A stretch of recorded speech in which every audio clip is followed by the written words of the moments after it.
So for the past 20 years, I've been helping Malaysians and other Southeast Asians to speak better English. And through training thousands of Southeast Asians, I've discovered a very surprising truth. I've discovered that how well somebody communicates in English actually has very little to do with their English level. It has a lot to do with their attitude towards English. There are people out there who have a very, very low level of English and they can communicate very, very well. One of them that I remember was a student, a participant of mine named Faisal. He was a factory supervisor. English level very, very low. But this guy could just sit and listen to anybody very calmly, clearly, and then he could respond, absolutely express his thoughts beautifully at a very low level of English. So today I want to share with you what is so different about people like Faisal. How do they do it? And second of all, why is this so important, not only to you, but to your children, to your community, and to the future of Malaysia? And third of all, what's one thing you can do, starting today, if you want to speak with that calm, clear confidence that people like Faisal has? So first of all, what is so different? How do people like Faisal do it? So to answer that question, I'm going to take you back about 10 years, okay? So I was training staff at that time, and my daughter at that time was taking piano lessons. And I started to notice two really strong similarities between my daughter's attitude or thinking towards playing the piano and a lot of Malaysians' thinking or attitude towards English. Now, first of all, I should tell you, my daughter absolutely hated piano, hated the lessons, hated practicing. This is my daughter practicing piano, okay? This is as good as it got. This is the real thing. And she dreaded going to piano lessons because to my daughter, going to piano lessons, she was filled with this sort of dread because it was all about not screwing up, right? Because like for a lot of piano students, to both my daughter and her teacher, her success in piano was measured by how few mistakes she made. Now, at the same time, I noticed that a lot of Malaysians went into English conversations with the same sort of feeling of dread, this sort of feeling that they were going to be judged by how many mistakes they were going to make and whether or not they were going to screw up. Now, the second similarity that I noticed was to do with self-image. You see, my daughter, she knew what good piano sounded like, right? Because we've all heard good piano. And she knew what her level was, and she knew how long she'd have to play for to play like that. And a lot of Malaysians, I noticed, had this idea of what good, proper English is supposed to sound like, and I see a lot of you nodding, and what their English sounded like, and how far they'd have to go to get there. And they also felt like they were, like my daughter, just bad piano player, bad English speaker, right? My English not so good lah, cannot, sorry ah, shaya, cannot ah. So I could see these similarities, but I still couldn't figure out, okay, what is it about these people like Faisal that are so different that can just do it smoothly, calmly, with confidence? And one day I discovered that answer, and I discovered it quite by chance. It was a day when my computer broke down and I had to go to a cyber cafe. Now, okay, it was my first time and I discovered cyber cafes are disgusting places, okay? They're really gross. They're smelly and they're filled with boys and they're all playing noisy, violent games. They're just disgusting places. But I had to go there. So I sit down and I start noticing this guy beside me, and I become very, very interested in this guy next to me. Now, this guy is playing this game that is basically, it's like shooting people until they die, and that's it, right? That's the game, right? And I'm noticing that this guy is not very good. He's like, in fact, terrible, right? Because I'm looking and I'm seeing like a lot of shooting and not much dying, right? But what really interested me was behind this lousy player were 3 of his friends sort of standing there watching him play. And what I really noticed was, even though this guy was terrible, even though his friends were watching him, there was no embarrassment. There was no feeling of being judged. There was no shyness. In fact, quite the opposite. This guy's like totally focused on the bad guy, smile on his face. All he can think about is killing these guys, right? And I'm watching him and I suddenly realized, this is it. This is the same attitude that people like Faisal have when they speak English. Just like this guy, when Faisal goes into an English conversation, he doesn't feel judged. He's entirely focused on the person that he's speaking to and the result he wants to get. He's got no self-awareness, no thoughts about his own mistakes. Now, I want to share with you a real, true example to paint a picture of somebody who speaks English like they're playing piano and someone who speaks English like they're playing a computer game. And this is a true story. Happened to me. A while ago, I was in a pharmacy. I had to buy Omega. My doctor said I should get Omega. And I go to the shelf, there's tons of Omega. There's Omega that's high in DHA, Omega that's high in EPA, and I don't know which one to buy. Now the sales rep happened to be there, and I saw she was like this well-dressed professional woman. I walk over to her and I see this look as she sees me, this sort of, it's a look I recognize very well. Her eyes go all wide. It's sort of that panic, oh my God, I gotta speak to a native speaker and she's gonna judge me and notice my mistakes. I go up to her and I explain my situation, which Omega do I get? And she starts explaining to me everything about DHA and EPA you could possibly imagine. She speaks very quickly, goes all around in circles, and when she finishes, no idea what to buy, right? So I turn to the girl behind the counter. Now the girl behind the counter, I heard her before, her English level is very low. But when I walk over to her, this girl, there's no fear. In fact, she's just looking at me.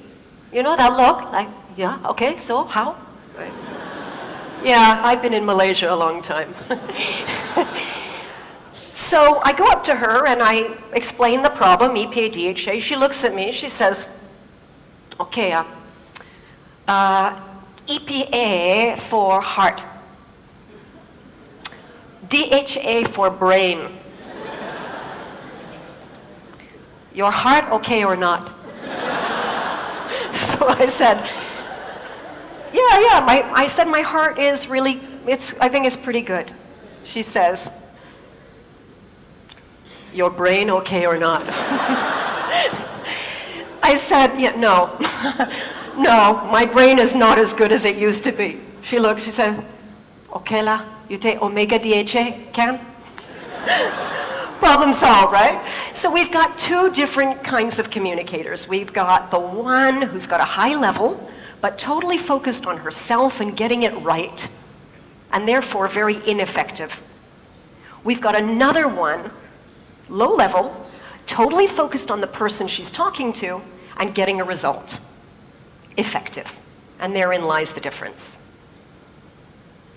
Now, why is this distinction so important, not just to you, to your children, but to the future of Malaysia and countries like Malaysia? And to answer that, let's take a look at who actually is speaking English in the world today, okay?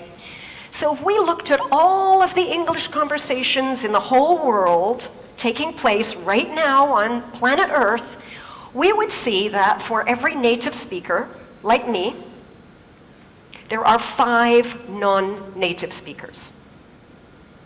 And if we listen to every conversation in English on planet Earth right now, we would notice that 96% of those conversations involved non-native English speakers. Only 4% of those conversations are native speaker to native speaker. This is not my language anymore. This language belongs to you.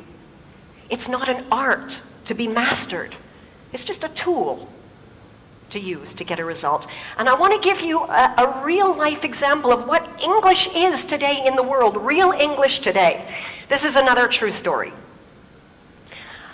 I was at a barbecue a little while ago. This was a barbecue for engineers from all over the world, and they were making hot dogs. Now, some of the hot dogs were regular hot dogs, and some were these cheese hot dogs, you know, with the cheese in the middle. French engineer is cooking the hot dogs, and he turns to this Korean engineer and he says, would you like a hot dog? And the Korean guy says, yes, please. He says, do you want the cheese? And the Korean guy looks around at the table. He says, I no see cheese.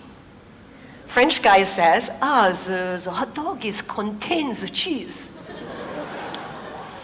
Korean guy doesn't understand him, right? So the French engineer tries again. The hot dog is making from with the cheese. Korean guy still doesn't understand. He tries again. He says, the hot dog is coming from. No, the cheese is coming from the hot dog. Korean guy cannot understand. Now this Japanese engineer who's been listening to this conversation turns to the Korean engineer and he says, cheese integrator. He understands, okay? Everybody understands. So this is what English is today. It's just a tool to play around with to get a result, like a computer game.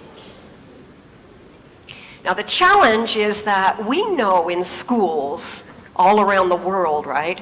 English is not really being taught like it's a tool to play with.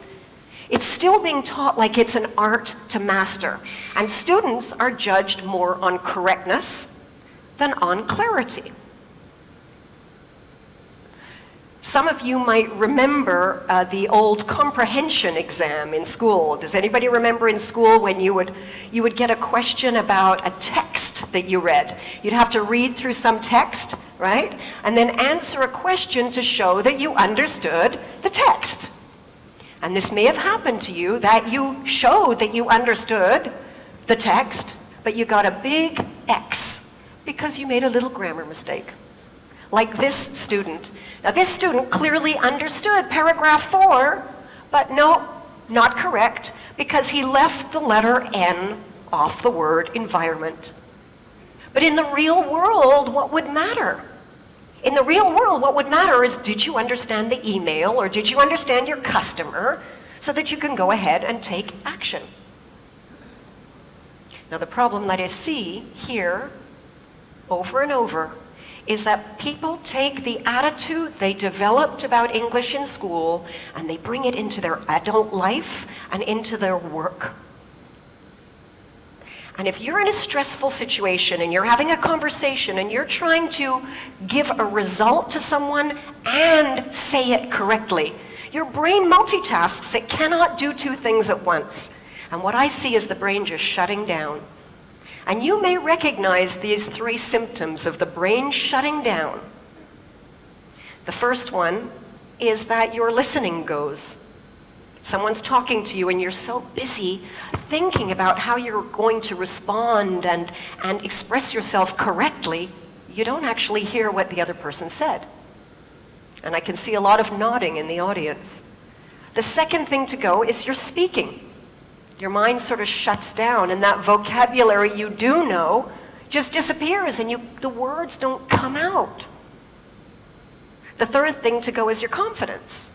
And the worst thing about this is you may only be confident because you cannot express yourself clearly, but to the person talking to you, they may misunderstand this as a lack of confidence in your ability to do the job, to perform.